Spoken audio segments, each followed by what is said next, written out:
जय श्री राम मित्रों। पिछले 5-7 दिनों से national television, social media, YouTube सब पे एक विमर्श चल रहा है कि ये जो यूजीसी का नियम लाया गया था सरकार की तरफ से, तो उसमें नरेंद्र मोदी सरकार का हाथ नहीं है। इसमें मतलब जो भी आईएएस अधिकारी, जो भी उनके सेक्रेटरी हैं, उन्होंने जानबूझ करके ऐसा कर दिया। और एक ट्वीट भी आया था जो इस कमेटी के अध्यक्ष हैं दिग्विजय सिंह, उनका, कि हम लोगों ने इसमें ओबीसी को ऐड नहीं किया था, ये पता नहीं क्यों हुआ, मतलब हमने ऐसा कोई एक्ट बनाया नहीं था। लेकिन मेरा मानना ये है कि ये एक ऐसा विमर्श है जो कि जानबूझ करके लोगों को भटकाने के लिए किया जा रहा है। सच्चाई ये है कि ये लॉ नरेंद्र मोदी की सहमति से आया है, और ये मैं मान ही नहीं सकता कि जिस लॉ का इतना बड़ा इम्पैक्ट पड़ेगा वो बिना नरेंद्र मोदी और अमित शाह के सहमति से लाने की कोशिश की गई होगी। किसी में इतनी हिम्मत नहीं है कि वो ऐसा कर पाए। क्यों? क्योंकि मैं एक घटना बताता हूँ आपको। अभी जो तत्काल 2 दिन पहले जो राष्ट्रपति जी का अभिभाषण हुआ, मतलब संसद सत्र शुरू हुआ, उसमें पहले दिन अभिभाषण होता है, तो उसमें जो हुआ, तो आप उसमें उनका अभिभाषण सुनिए। उन्होंने खुल के बोला है कि हमारी सरकार दलितों, पिछड़ों और अति दलित, मतलब अति पिछड़ों के लिए बहुत अच्छा काम कर रही है। उन्होंने जनरल कास्ट का नाम तक नहीं लिया कि सबका साथ सबका विकास, ये सब नहीं, सिर्फ उन्होंने खुल के इस बात को रखा था। तो वो एक उदाहरण है कि ये पॉसिबल ही नहीं है कि नरेंद्र मोदी जी की बिना सहमति के ऐसा किया गया होगा। दूसरा, चाहे कोई भी सरकार हो, उसको जरूर मालूम होता है कि इसका क्या इम्पैक्ट होगा। हाँ ठीक है, उसके नुकसान को वो आकलन नहीं कर पाती होगी। जैसे इंदिरा गांधी जी ने एक निर्णय लिया था कि देश पे इमरजेंसी लगाना है, तो ऐसा नहीं है कि सो के उठी और कल बोल दी कि नहीं कल से इमरजेंसी लगाना नहीं है। बिल्कुल चर्चा हुआ, पूरे होशो हवास में उन्होंने निर्णय लिया। हाँ, उसका बैकलैश हुआ, फिर वो मतलब जब इमरजेंसी हटी तो उनको हार का मुंह देखना पड़ा, ये अलग बात है। वैसे ही जब साहबानो वाला केस हुआ सुप्रीम कोर्ट में, तो ये तो तत्कालिक घटना है, मतलब 89-90 की बात है। तो उसमें बात ये थी कि पहले दिन जो संसद में चर्चा हुआ उसमें ये था कि साहबानों के पक्ष में थे माननीय तत्कालीन प्रधानमंत्री स्वर्गीय राजीव गांधी जी। तो आप वो वीडियोस तो अभी भी अवेलेबल होंगे, ये तो एकदम रिकॉर्ड की बात है। तो उस समय तो वो पक्ष में थे, लेकिन उस दिन रात में जब कुछ मौलाना जाकर के प्रधानमंत्री से मुलाकात किए, उनके बाद उनको डराया धमकाया गया कि कत्लो गारत मच जाएगा देश में अगर आपने ऐसा कर दिया, तो ये वो, तो फिर वो पीछे हटे, हाथ पीछे खींचा और साहबानो फैसले को पलट दिया गया।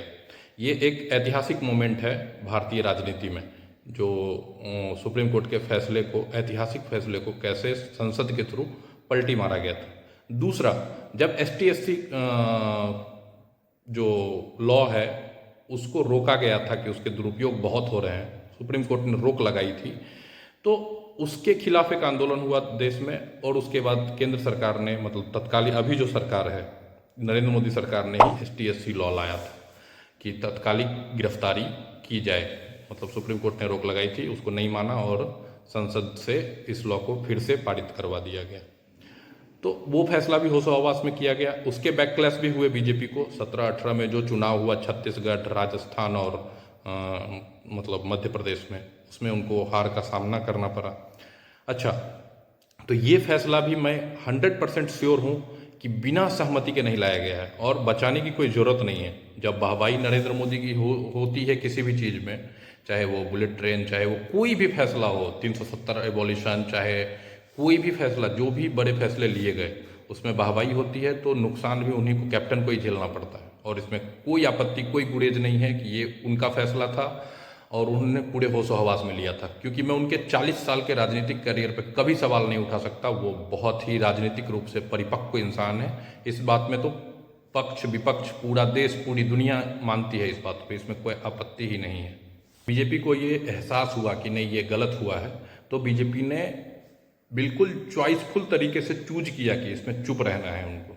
इसलिए आप देखिएगा, जब फैसला आया सुप्रीम कोर्ट का, उससे 3 दिन पहले का जो सिनारियो था, बीजेपी अपना प्रवक्ता भेजना बंद कर चुकी थी। किसी भी नेशनल चैनल पे कोई बड़ा प्रवक्ता नहीं आ रहा था।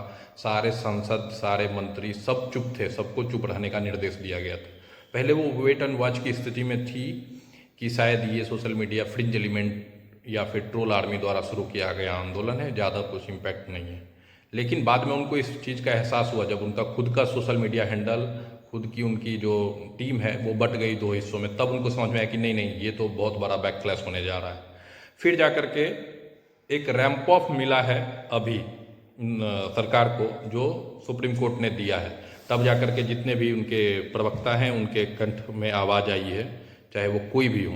सबसे पहले बचाव के लिए भेजा गया था निशिकांत दुबे को, बाद में केंद्रीय मंत्री गिरिराज सिंह जी निशिकांत दुबे को फॉलो कर रहे थे, लेकिन वो भूल गए थे कि निशिकांत दुबे की कैसी कंबल कुटाई हुई है सोशल मीडिया पे। उनके जितने भी ट्वीट्स थे पहली बार उस पर कम्युनिटी चेक लगा था, और ये तो एकदम मतलब प्रूवन बात है कि फर्स्ट टाइम निशिकांत दुबे के किसी भी ट्वीट पे कम्युनिटी चेक इशू किया गया था, मतलब एक्स पे।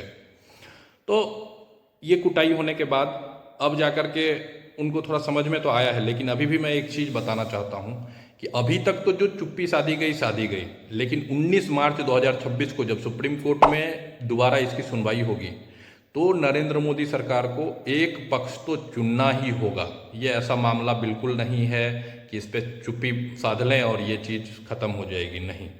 19 मार्च को या तो इस पक्ष में या तो उस पक्ष में कूदना तो पड़ेगा ही, क्योंकि जब कुर्ता दोनों तरफ से पकड़ा गया है तो फटना तो तय ही है, समझ के।